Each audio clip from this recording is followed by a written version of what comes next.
তা এখানে দেখো আমি পটলগুলো এইভাবে কেটে নিয়েছি লম্বা লম্বা করে।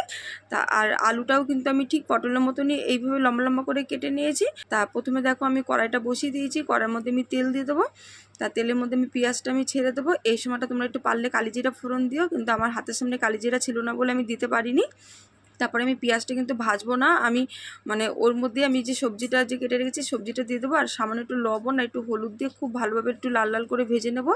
এই যে এখানে দেখো এই যে আদাটা আর এই রসুনটা আমি এইভাবে মানে ঝাঁঝিতে কুচিয়ে নিয়েছি। আমি মধ্যেখানটা একটু জায়গা করে নিলাম, নিয়ে আমি সেই মধ্যেখানে আমি ওই যে একটুখানি আদা আর ওই যে রসুনটা কুচি করেছিলাম সেটা দিয়ে দিলাম।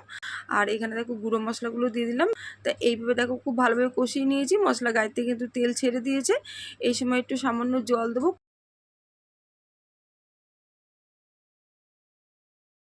তা এইভাবে দেখো নামিয়ে নিলাম। তা আমি দেখো যেভাবে রান্না পারি তোমাদের সাথে সেইভাবে সব রান্না শেয়ার করি।